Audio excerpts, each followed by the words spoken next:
Kalau Anies Baswedan dibiarkan, dia bisa menang. Kalau Mbak Puan jadi ketua umum kan Pak Jokowi nggak happy. Pasti nggak happy. Koalisi besar itu hadir karena kekecewaan Jokowi terhadap PDIP dan Ganjar. Itu sudah ditawarkan ketika di Solo. Oh, sudah ditawarkan. Jadi Pak Jokowi itu menawarkan itu. Tapi Pak Prabowo-nya bilang tidak.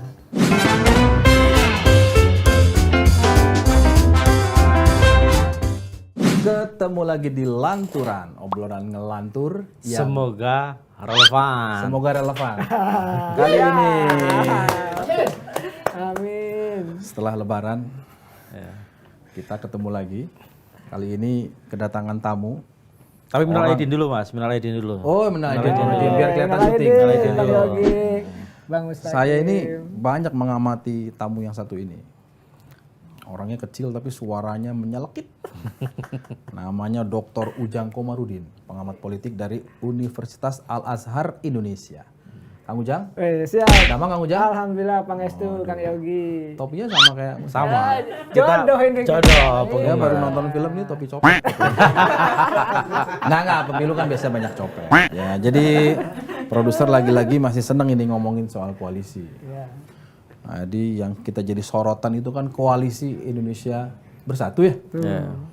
Kita sering menyebutnya menurut Kamus Lanturan itu adalah sekitar 1 minggu yang lalu itu masih menyebut koalisi inginnya Bapak. Tapi kali ini kayaknya koalisi isunya bubar. Gimana nih? Langsung aja kita, ya kan bubar atau enggak? Ya Kang Yogi, begini, konstruksi koalisi KIB udah saya analisa 1 tahun lalu. Ketika terbentuk, bahkan belum terbentuk sudah dianalisa. Yang benar aja, Pak. Itu futuristik dong. Oke. Saya katakan bahwa ada topi nggak? Biar kita bisa ngimbangin. Bahwa KIB adalah barangnya Jokowi, milik Jokowi, memang dibentuk untuk Jokowi. Untuk apa? Antisipasi kalau Ganjar tidak didukung oleh PDIP, disiapkan skoci ini. Skocinya adalah KIB. Jadi betul ya, koalisi inginnya Bapak ya. Nah, makanya tidak aneh, tidak heran kalau P3 langsung dukung Ganjar. Nanti mohon maaf, PAN itu juga akan menyusul ke Ganjar. Ya paling nanti yang dimainkan adalah Golkar. Dimainkan siapa ya, nih? Golkar nih dimainkan dalam arti ya bisa ya oleh kekuasaan dong. Golkar ini saya kasih tahu, Golkar dari dulu ketua umum Golkar itu pasca reformasi pasti dekat dengan presiden. Dekat RI 1. Jadi siapa yang ingin jadi ketua Golkar pasti dia adalah orang RI 1. Jadi syarat jadi ketua umum Golkar itu 2. 1 dapat restu dari RI 1, yang kedua punya duit. Nah, jadi nambah ya. Iya. Kalau dulu cuma cukup punya duit, sekarang dekat sama RI 1. Punya duit dan tidak punya utang koperasi. Boleh juga. Jadi Golkar itu akan dimainkan bisa jadi nanti ujungnya bisa utuh bersama dengan P3 dan PAN dukung Ganjar, bisa juga tidak memainkan bisa masuk Prabowo atau tadi ketemu dengan Pak SBY kan masuk ke Demokrat untuk mengambil Demokrat dari koalisi perubahan. Oh, untuk narik gabung ya kan, bisa dibawa ke kubu Ganjar atau dibawa ke kubu Prabowo gitu lah oleh Golkar kira-kira gitu lah. Atau mungkin bikin poros sendiri Kang Ujang. Nah, mungkin jadi poros sendiri, tetapi ini akan rugi bagi siapa? Bagi koalisi perubahan. Kalau Demokratnya bisa ditarik oleh Partai Golkar, maka bubar dong. KIB-nya bubar, lalu koalisi perubahannya juga bubar. Nah ini menjadi persoalan dalam konteks kita berdemokrasi. Tunggu sebentar. Pertemuan Sabtu di Cikeas tanggal 29 April ya. Ya itu kan inisiatif pasti datang dari Erlangga kan. Ya kira-kira gitulah. Yang datang kan. Kemudian diterima oleh Pak SBY. Ya kan. Ada bacaannya ini Golkar dianggap kehilangan karena nggak bisa berharap lagi dengan P3 yang sudah dukung Ganjar. PAN diduga akan ke sana sehingga Golkar butuh baru. Tapi kalau menurut saya, saya minta masukan. Menurut saya Golkar sepertinya datang sebagai utusan dari istana. Gimana bacanya? Bisa saja begini. Ada 2 skenario yang dimainkan oleh kekuasaan ya untuk katakanlah tanda petik mencegah. Kekuasaan ini maksudnya Jokowi. Ya, siapa lagi yang punya kuasa kan begitu? Langsung sebut merek aja lah. Presiden lah katakan RI 1. Apa? Yang penting nanti capres cawapres itu yang maju bukan Anies lah. Kira-kira begitu. Capres cawapres. Ya, capres ya, bukan Anies. Nah, artinya ini pasti Anies itu bagaimanapun posisinya akan dijegal. Oke. Nah ini kan skenario ada nih. Salah satu skenarionya apa? Melalui PK Muldoko. Oke. Kita punya pengalaman dulu Golkar waktu pecah jadi dua, Pak Agung Laksono dan Pak ARB. Itu kan karena didukung oleh kekuasaan. Salah satunya. Dan maksud saya ini kalau kekuasaan mau melalui PK itu kan bisa direbut Partai Demokrat. Tetapi terlalu kasar mainnya. Ya kan? Ini skenario pertama. Skenario kedua bisa jadi tadi Golkar tidak mungkin dia ketemu dengan Pak SBY tanpa restu presiden itu. Kenapa? Dia ketua umum dan sekaligus menteri. Pasti atas restu. Nah ketemu bisa jadi kalau ketemu diajak koalisi ya artinya PKS dengan Nasdemnya bisa tidak kuat dalam konteks mengusung Anies. Tidak cukup bahkan tidak cukup. Bahkan kalimatnya begini, bahasanya disederhanakan begini. Pak SBY, Mas AHY, kalau di kubu sana sama-sama nggak jadi wapres, mendingan ikut ke kita aja, sama-sama nggak wapres tapi jaminan menang. Nah, ini menteri juga dapat itu kan artinya ini semakin menguatkan kekhawatiran kita. Kalau benar-benar dua poros ini. Kenapa saya bilang khawatir? Kami ini selalu diskusi. Kalau pemilu tanpa Anies Baswedan nggak asik. Seru. Nggak asik. Saya sepakat. Saya dari dulu Bang Yogi, Bang Mustaqim, salah satu pengamat yang mendorong biar capres itu banyak. Jadi bukan hanya sekedar banyak. Banyak tuh berapa? 15? Ya ada pusing 3 lah. Nggak cukup kotak. Kan dari konstruksi 20%, 20% gitu PT, ya. kan dulu paling banyak kejadiannya 4. Nah kalau sekarang dinamikanya memungkinkan 3. Kan? Tapi tadi kalau di bypass ingin 2 ini nggak rame kalau sudah dikondisikan. Dan undang-undangnya mensyaratkan partai politik harus mendukung loh. Ya mengusulkan. Ya 20% jangan lupa. Kan? Ya, artinya kalau tanpa Anies Baswedan ya nggak rame, nggak menarik, nggak ada di demokrasi. Demokrasinya terkondisikan oleh tadi capres yang memang sudah dikondisikan agar 2 pasangan. Ini problem kita. Oleh karena itu teman-teman media, saya pengamat ya dari dulu mendorong agar ya kasih peluang lah Anies maju. Tapi kalau analisanya Kang Ujang sendiri, seberapa besar kemungkinan atau possibility Demokrat ini akan angkat kaki dari koalisi perubahan? Tergantung deal. Saya mengatakan begini, dealnya begini. Ini kan PK ini kan bukan hukum ANSI. Kalau hukum Demokrat menang. Pasti Demokrat AHY ya. Menang. Tetapi kalau politik Muldoko bisa dimenangkan. Kan gitu loh. Nah dalam konteks ini, ini akan ada deal mungkin. Ya nanti Demokrat dengan... Lo mau aman nggak lo? Jadi kira-kira gini, tawarannya adalah kalau lo mau aman, keutuhan partai aman, semuanya ada di tangan keluarga Cikeas, ikut kita undangan yang tanggal 29 itu datang. Iya kan? Ini tebakan kita. Ya kan? Kalau enggak tetap ngotot juga ada di situ. Ingat loh, ini lagi berproses. Betul. Kira-kira kan begitu ya? Betul. Jadi, wah gawat juga kalau begitu. Ya itulah demokrasi kita memang tadi hukum dengan politik itu enggak paralel. Kan begini, demokrasi yang sehat itu bagaimanapun gini, hukumnya harus paralel dengan gini, penegakan hukum paralel dengan demokrasi.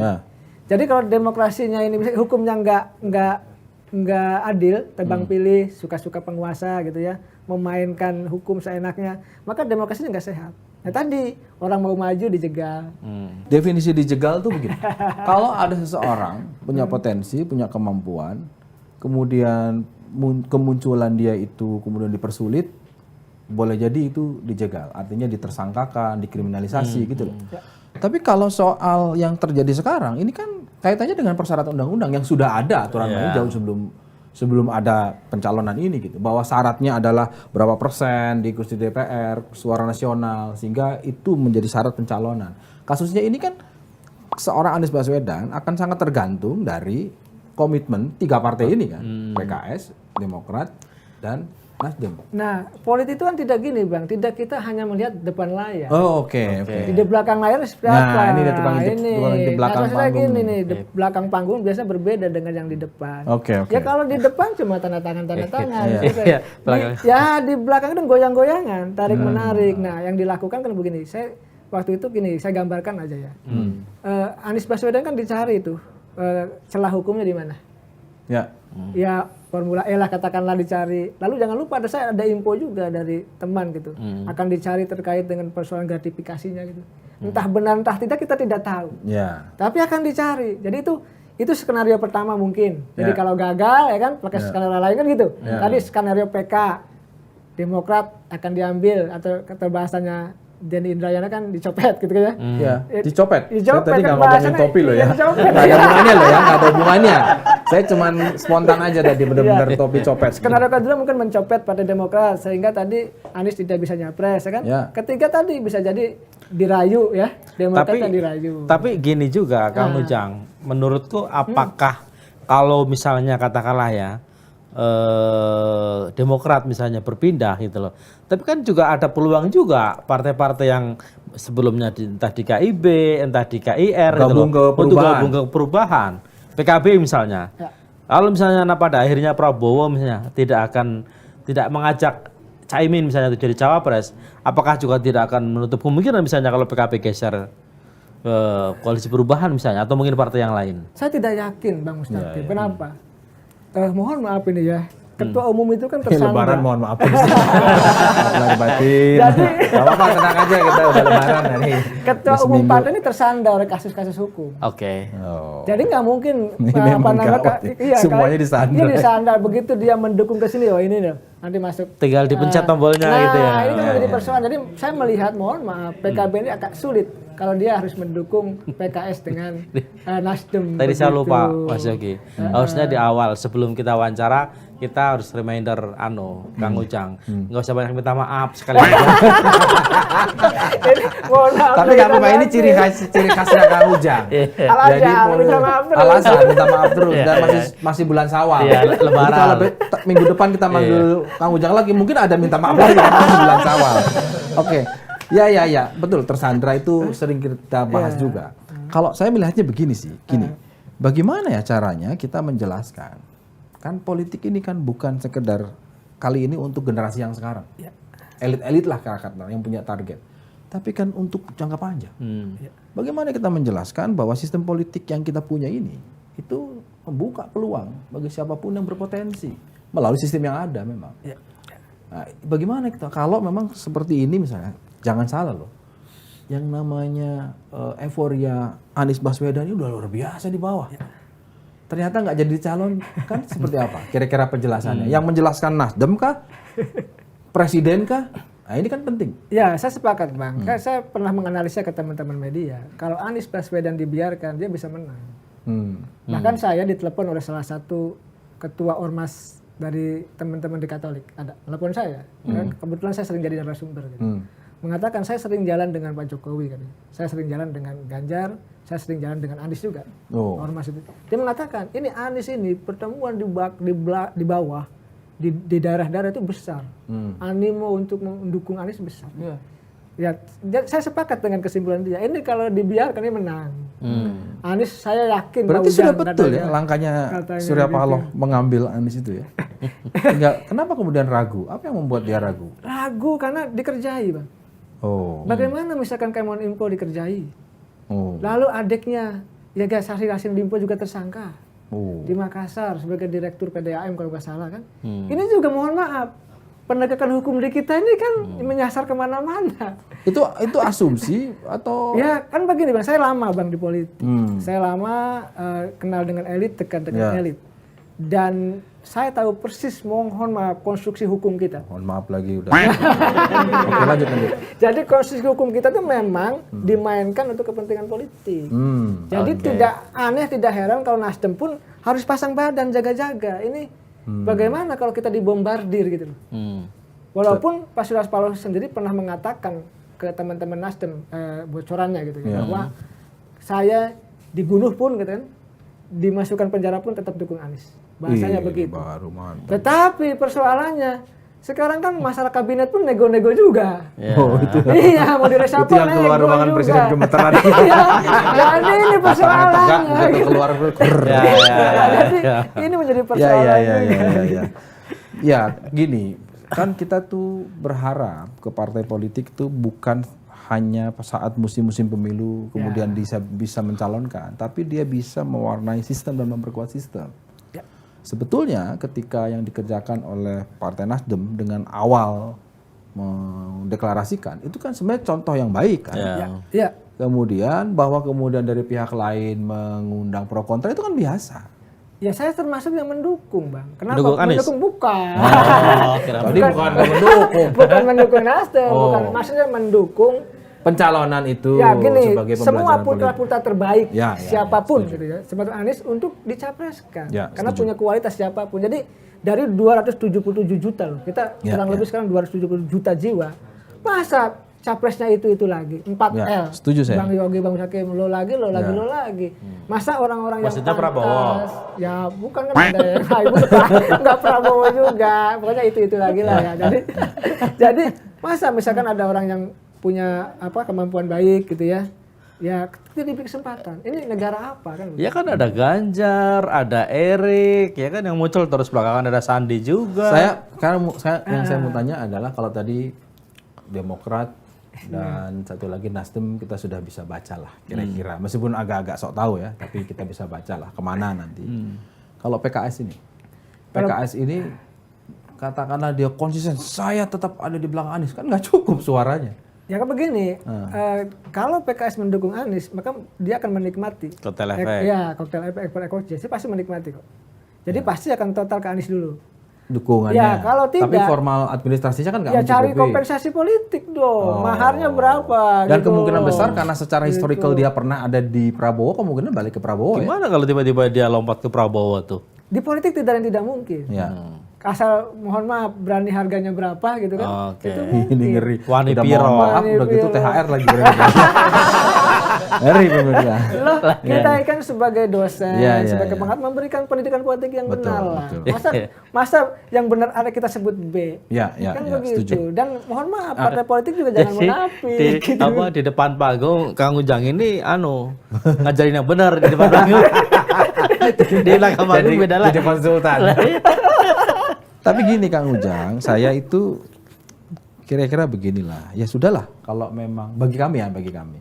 Ya sudahlah kalau memang 2 poros, 3 poros, gak apa-apa. Asal semuanya transparan. Transparan begini, jangan lupa ketika publik berharap atau meminta partai politik transparan, wajar. Kenapa? Ada dana publik, Bos. Meskipun gak gede. Oh iya, apapun lah. Satu suara kan dapat dari APBN. Ya, kan? Berapa? 1.000 ya? 1.000 ya? Satu suara yang diperoleh dari sekian itu adalah 1.000. Artinya publik berhak. Ini gimana sih prosesnya? Kenapa seorang Anies Baswedan yang tadinya sudah diusung, sudah diramein kok nggak jadi dimunculkan? Harus ada penjelasan dong. Setuju nggak? Setuju Bang. Gini, konstruksi kita kan ke depan harus berubah nih. Jadi mesti orang-orang baik yang didorong, orang berprestasi yang didorong gitu, orang-orang hebat yang didorong. Ini kan tidak. Ini kan seolah-olah mohon maaf ya dengan mengeliminasi Anies. Ini kan ingin mencari kan belum memang. Ya memang betul. Siap gitu kan. Emang belum. Kan ingin kan. Udah langsung maju aja. Oh iya, ingin mengeliminasi Anies memang belum katanya. Nah, ini kan pertarungan kan mengeliminasi orang-orang yang dianggap bagus, berprestasi lah kan gitu. Kan kita mengukur saja lah. Misalkan diukur aja lah Anies, Ganjar dengan Ridwan Kamil sebagai kepala daerah kan pasti mohon maaf Anies lebih unggul. Oh, dari mana? Dari mana ukurnya? Saya melihatnya begitu. Ya kenapa sekarang dia yang dilulukan jadi capres? Oh. Yang kedua tadi kalau dia bukan orang yang bukan antitesa Jokowi, ya ini udah leading gitu. Karena dia antitesa Jokowi aja maka dikenal. Gara-gara Zulfan ini antitesa jadi populer. Jadi saya melihat Bang, saya sepakat ya ke depan harus dicari bibit-bibit ya putra-putra bangsa yang terbaik. Diberi peluang. Tapi gitu. Balik Kang Ujang ke soal koalisi-koalisian ini. Kalau misalnya Kang Ujang lihat petanya hari ini gitu ya dengan P3 merapat ke PDI misalnya, terus kemungkinan Pak juga akan merapat ke sana. Terus PKB sama Gerindra juga makin solid. Terus gimana dengan rencana koalisi besar yang sempat rame pasca pertemuan di DPP PAN itu? Ya ini kita tidak bisa membangun koalisi besar nih mereka itu. Kenapa? Koalisi besar itu hadir karena kekecewaan Jokowi terhadap PDIP dan Ganjar. Soal U20 penolakan ya kan tim Israel masuk ke Indonesia kan itu. Itu jadi Jokowi, tapi setelah timeline KIB ada muncul dulu nggak sebelum soal itu hanya omongan dulu dari Pak Erlangga ketika buka puasa di Nasdem Tower.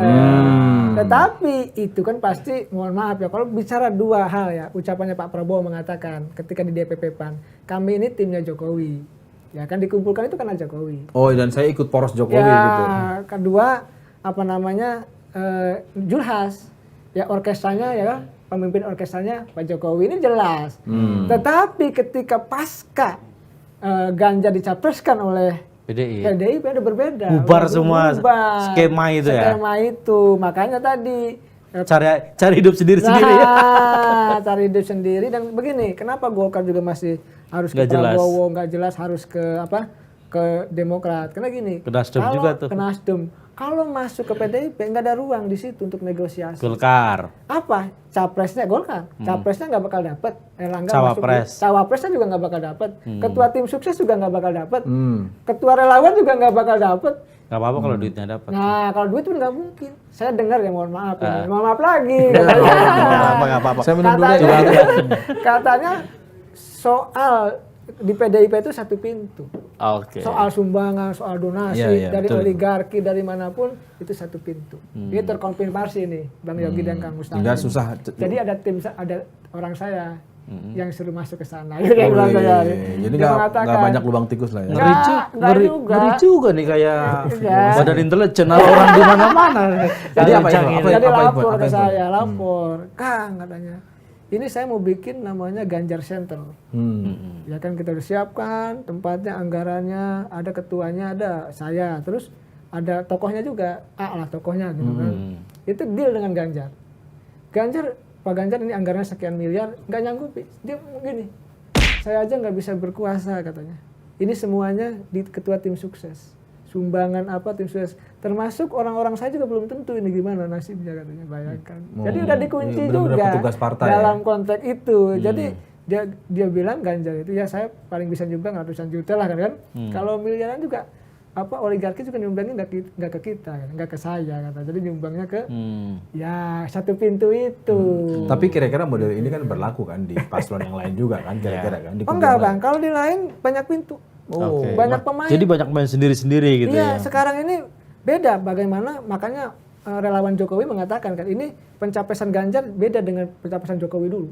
Portfolionya banyak besar, relawan kan hidup gitu. Enggak, sekarang enggak, langsung dikunci, ada relawannya ketuanya. Ahmad Basara dan Adian Napip dulu kan yang menguasai. Jadi relawan pun enggak hidup nanti itu di PDIP itu. Nah, ini kemungkinan ada celah relawan juga akan lari. Kemungkinan Prabowo mungkin. Saya sih melihatnya begitu. Lari ke Prabowo. Bisa ke Prabowo kelihatannya. Tadi sudah diulas kan bahwa yang sekarang sementara informasi ini adalah tim Ganjar ini dikunci satu pintu. Ya, ini agak berat. Iya, artinya mengurangi fleksibilitas. Ya kan jumlahnya jadi sedikit. Nah, kalau ini kemungkinan larinya kan ke yang lain. Nah, itu yang sekarang kelihatannya menjadi problem di sana. Bahkan mengatakan teman saya itu kelihatannya agak berat ini Ganjar. Kalau masih sama seperti ini modelnya. Seperti itu, meskipun masih ada beberapa bulan sekarang. Sekarang bulan kalau sampai pendaftaran 5 bulan. 5 bulan. September. Penetapan di bulan November. Pemilihannya di 14 Februari. Kang, berarti ada nggak kemungkinan partai-partai sisa ini gitu ya, selain P3 dan PAN ini gitu ya, itu nanti akan bikin satu poros atau dua poros? Karena ada masih tersisa Gerindra, PKB, Golkar ya. Bener ya, atau kita bikin ini, kita bikin lokomotifnya. Satu lokomotif PD Perjuangan, ya kan? Satu lokomotif Gerindra. Satu Nasdem. Masing-masing sudah punya capresnya. Nasdem katakanlah masih ada di sini, tapi kan itu tadi sudah agak masuk angin dikit gitu kan. Ya, kita asumsikan ada 3 ya kan. Nah, sementara Kang Ujang ngomong kemungkinan 2 poros ya. Berarti kan ini nih 2 lokomotif. Kalau hitung-hitungan politik misalnya, ini kan kata Mas Yogi tadi, partai ini kan pragmatis ya. Artinya kan mereka kan hitung-hitungan lah, buat apa misalnya mereka nyalonin orang kalau nggak menang terus dia justru rugi misalnya, nggak untung tapi buntung. Ya kan lebih baik cari yang untung kan, itu logika. Cari yang pasti menang lah. Yang pasti menang. Atau misalnya ketika dia nggak mencalonkan Anies, apakah masuk kategori dijegal misalnya gitu? Anies ini orang sudah memahami karena dia lawan pemerintah. Ini dianggap sulit. Apa sulitnya? Sulit tadi kondisi partai juga kan dulu deklarasi mundur. Ya kan sekarang sudah MOU tanda tangan 3 partai, Nasdem, PKS, Demokrat itu masih dikerjai kan gitu. Masih was-was dengan PK-nya Muldoko. Masih was-was tadi diambil oleh Partai Golkar ibaratnya kan gitu ya. Nah, dalam konteks itu saya melihat yang ketiga itu gini, saya meyakini hakul yakin ini. Jokowi menginginkan bahwa yang penting bukan Anies. Oh ya, itu. Ya, dari skenario ini kan berjalan, Bang Yogi, bergerak. Ya, bergerak ini kan operasi. Ya kalau sudah operasi, ya kemungkinan apapun bisa dilakukan untuk bisa. Operasi apa nih? Ya, operasi itu banyak, Bang. Ada operasi. Ini termasuk mungkin maksudnya pertemuan Bang Surya sama LBP di operasi Inggris. makan-makan. Hari Selasa tanggal 2 Mei malam kan ada rencana pertemuan tuh. Jokowi katanya ngundang semua partai koalisi pendukung pemerintah. Artinya gini. Minus Nasdem ya. Jokowi kan tetap ya, karena dia lahir dari koalisi. Ya. Bagaimanapun kan pemerintahan Jokowi ada koalisi kan, rahim koalisi kan. Dia tetap menjaga itu, bahwa di antara partai koalisi pendukung pemerintah ini terbelah menjadi dua. Ada yang di kubu Gerindra dengan Pak Prabowo ya kan, ada yang sementara masuk ke KIB, koalisi yang isunya bubar itu loh. Gitu. Ya isunya kan, isu kan. Nah gini, saya ingin minta pandangan Kang Ujang. Jokowi ini di sisa akhir pemerintahannya, dia dua nih. Satu, dia memastikan administrasi pemerintahannya berjalan dengan baik melalui semua partai-partai yang punya menteri.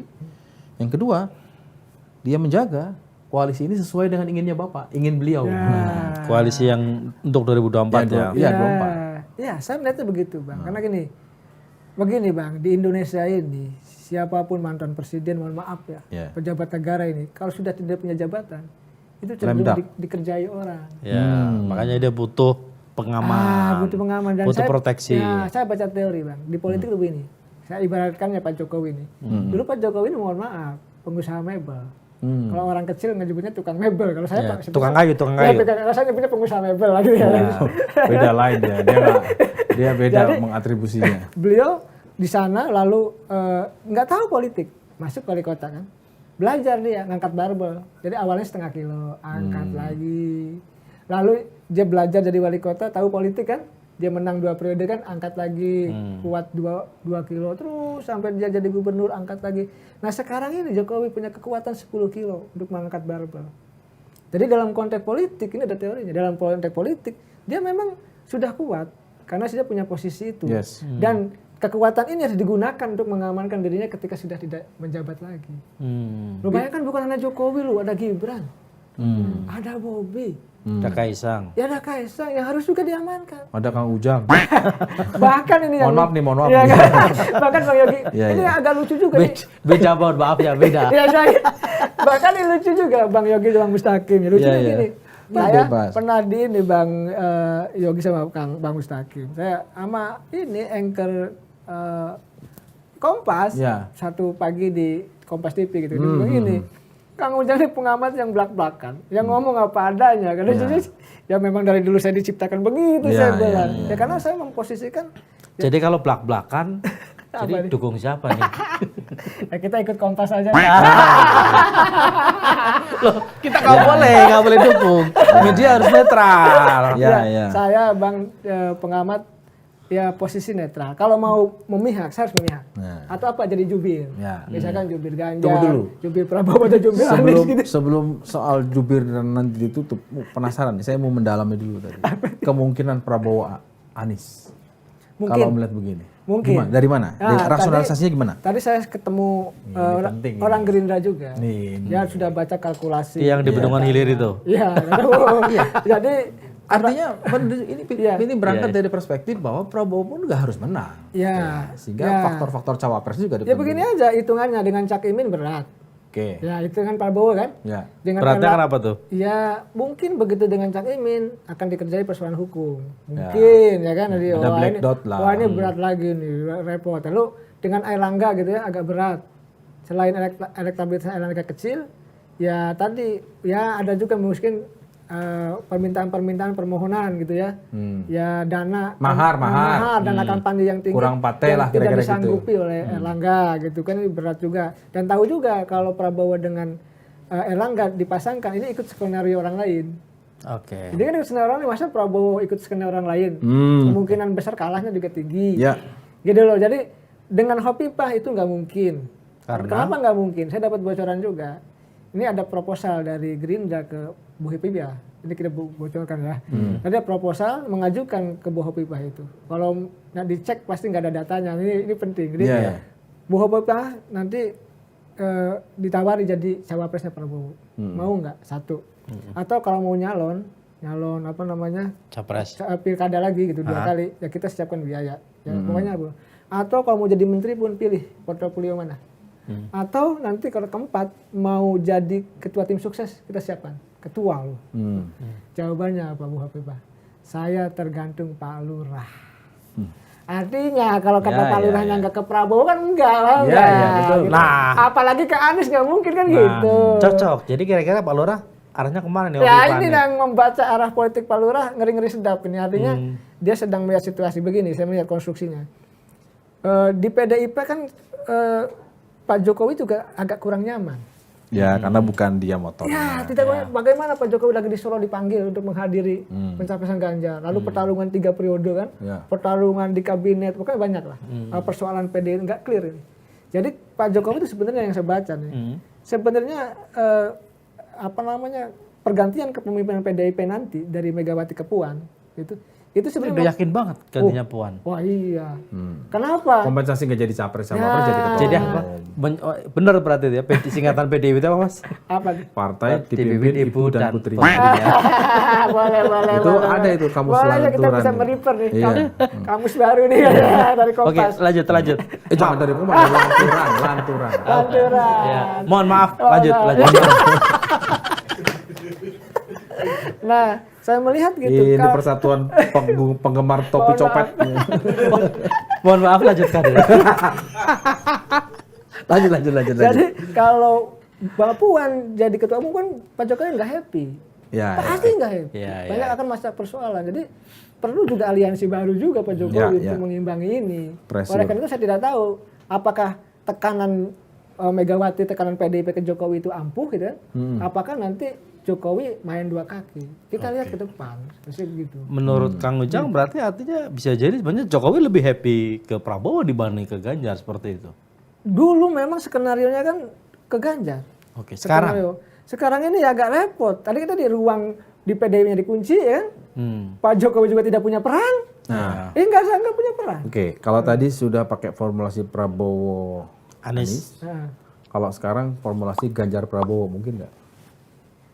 Dengan premis yang paling sederhana.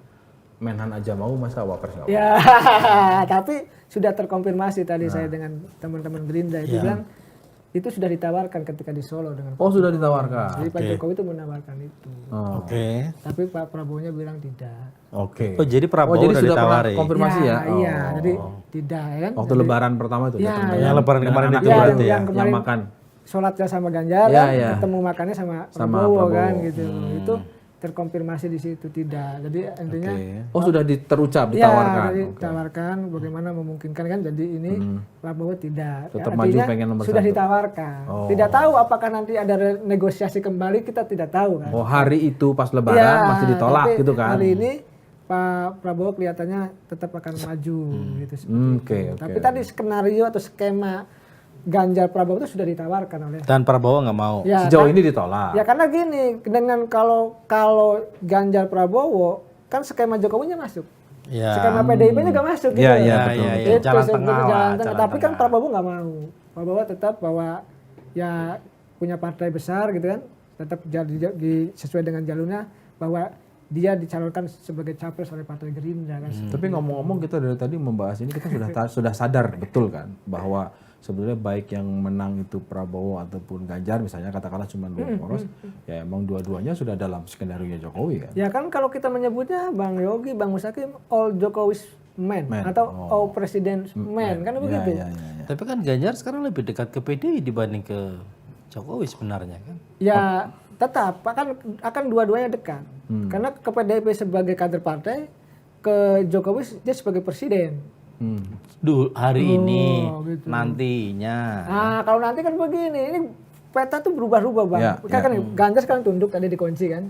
Ya sekarang ikut gitu. Kalau jadi presiden lain lagi. Kalau jadi presiden udah negosiasi lagi. Sudah lain lagi. Jadi ini politik di situ dinamis. Jadi artinya Prabowo ada kemungkinan juga akan bergandengan tangan dengan Anies dong. Nah saya mengatakan itu mungkin. Asalkan syaratnya cuma satu. Asalkan Prabowo-nya mau. Secara historis kan sudah pernah. Begini saya katakan. Ketika ada di maaf sebentar. Maaf lagi nih. Maaf. Tadi jelasin dulu apa. Karena begini, Prabowo itu ketika dengan capres lain dia bicara soal anggaran untuk pemenangan. Pilpres dia dengan Erlangga gitu, dengan Erick Thohir. Biaya lah, ngomong biaya. Biaya untuk pemenangan. Tetapi ketika ada yang menyodorkan Anies, no, tidak pakai uang. Tapi yang penting Prabowo-nya mau. Tapi gini Kang Ujang, saya juga sempat dapat informasi gitu loh bahwa hasil evaluasi Prabowo dan Gerindra, kenapa misalnya mereka merapat ke PKB, misalnya terus menawarin ke Khofifah, karena hasil evaluasi mereka itu bahwa mereka kalah setidaknya 2 kali lah ya, yang dia maju sendiri, itu salah ngambil representasi kelompok Islamnya gitu loh, yang dia ambil gitu loh. Artinya kelompok Islam yang cenderung misalnya agak keras lah seperti itu 212 segala macam gitu ya, dan yang suaranya kenceng tapi sebenarnya kecil suaranya di TPS kan dibanding kelompok-kelompok yang moderat yang kelihatannya diem tapi sebenarnya suaranya banyak, dan itu representasinya kan salah satunya NU gitu loh, makanya diambillah PKB dan Khofifah. Nah Anies ini kan sementara dianggap pendukungnya hari ini pun adalah pendukung Prabowo sebelumnya, kelompok-kelompok yang dianggap keras dan identik misalnya Anies ini identik hanya dengan politik identitas misalnya. Nah, apakah Prabowo tidak akan menimbang itu misalnya? Kalau saya meyakini gini Bang, ini soal kemenangan. Kalau untuk kemenangan apapun dilakukan kan? Apapun bisa dilakukan. Karena kalau pilihannya misalkan dengan mohon maaf dengan Cak Imin agak berat, dengan Erick juga sulit, misalkan lalu dengan AHA juga ya kan berat juga gitu. Maka pilihannya tidak ada yang lain. Anies, karena dia bisa mengkonsolidasikan kelompok Islam itu. Itu saya sebenarnya tinggal nanti dicari ketua tim suksesnya dari NU. Ya kan bisa aja kan gitu. Jadi kalau saya melihatnya politik itu dan secara historikal kan sudah pernah. Sekarang kita butuh lagi nih, meyakinkan lagi supaya kita clear di pertemuan hari ini. Seberapa yakin koalisi perubahan akan tetap solid sampai nanti September mendaftarkan Anies? Agak berat ini Bang, saya jauh ya Bang. Iya, jawab apa adanya aja. Beratnya di mana? Kenapa nggak ada kesempatan? Ya plak-plakan aja, mohon maaf, plak-plakan aja. Gak apa-apa. Politik itu kan tidak dibahas hari ini ya untuk analisa 2 hari 3 hari karena selalu dinamis berubah, ini nggak bisa. Nah, tetapi saya melihat begini, akan ada banyak skenario ya agar Anies tidak nyapres. Itu harus kita pegang. Artinya gini, skenario yang tadi itu supaya nggak liar, itu kan hanya akan berangkat atau bermula dari 3 partai ini. 3 partai itu. Ya, mana partai ini yang akan dipengaruhi, ya kan? Yang dia keluar ya jadi nggak cukup suaranya. Artinya bukan dari yang lain kan? Bukan dari yang lain. Politik kan ibarat drama, Pak. Drama ini yang di panggung apa, yang di belakang apa. Termasuk juga drama dari partai politik yang sementara ini mengatakan ingin mengusung Anies, tapi belum tentu dalam hatinya memang pengen berniat usung Anies. Ya ada 2 kemungkinan. Kan begini, sebenarnya gini, antara Anies dengan partai itu kepentingan juga.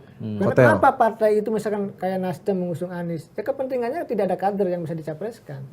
Dan tidak ada instrumen lain. Nasdem itu ya kalau dulu kan punya kejaksaan. Sekarang kan tidak. Ya maka dengan cara mengusung Anies itu ya akan dapat efek ekor jas gitu loh. Nggak ada cara lain, termasuk PKS juga. Ya Demokrat akan dapat efek ekor jas kalau AHY-nya masuk jadi cawapres kan gitu kan ini. Artinya ada kemungkinan kalau AHY nggak jadi cawapres bubar jalan itu. Loh ini kejadian 2019. Jangan lupa soal bubar jalan belum tentu, bisa jadi Anies nyapres tapi nggak kompak.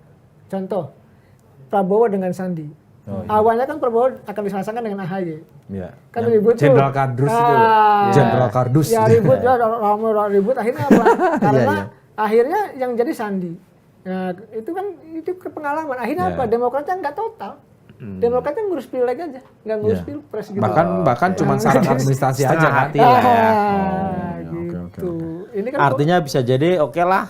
Karena AHY nggak cawapres nggak apa-apa, udah kadung di situ misalnya. Kita tetap ikut agar ini pemilu berikutnya nggak di-ban. Kang Ujang ini banyak bocoran nyebut kejaksaan lah, aduh ngeri-ngeri sedap ini. Tapi dari dulu kan saya objektif kan. Dari dulu saya kan bahkan saya oleh partai tertentu nih, saya di blacklist katanya, ini pengamat oposisi loh. kemana pengamat ada oposisi? Saya bilang iya, saya di blacklist loh. Saya bilang loh, saya ini mohon maaf. Ya, jadi pengamat mohon maaf. boleh juga Itu tuh. baik ya. Boleh juga tuh. Kan suasana lebaran. Jadi saya ngomong, saya dari dulu 7 tahun yang lalu konsisten di situ. Saya bilang kalau salah ya saya ngomong apa adanya. Justru di situ mohon maaf lagi. Jadi sebelum kita saling mohon maaf, kita masih Idul Fitri. Jadi saya mengatakan kalau selama ini saya jadi pengamat karena keterbukaannya itu. Buktinya mohon maaf lagi. Jadi saya ya hampir semua TV kan dekat dengan saya dan hampir setiap hari saya di TV. Karena saya terbuka aja ngasih informasi apa ada. Jadi sebelum kita tutup ada bocoran lagi nggak? Nih, cukuplah. Masih ada waktu 5 menit ya. 5 menit bocoran lagi. Tadi udah ada 1, 2, 3, 4, ada 9 bocoran. Ya, yang penting gini dilengkapin 10 lah. Saya sih inginnya Pilpres ini jangan 2 poros. Jangan 2 pasang gitu loh. Ini ngomong jangan 2 poros tapi saya baru riset pernah mendukung. Jangan-jangan bener. Saya 3 poros dengan catatan kalau Anies tidak diganjar. Kan gitu. Kalau diganjar 2 poros. Kalau Anies tidak diganjar tapi di Prabowo. Diganjar. Bukan diganjar loh. Beda loh. Anies tidak diganjar tapi di Prabowo. Oke, sebelum kita makin ke arah yang lebih bocor lagi, kita akhiri dulu pertemuan hari ini gitu ya kira-kira ya, bocorannya ditunggu. Ini luar biasa. Ketemu lagi di lanturan minggu depan. Terima kasih. Terima kasih.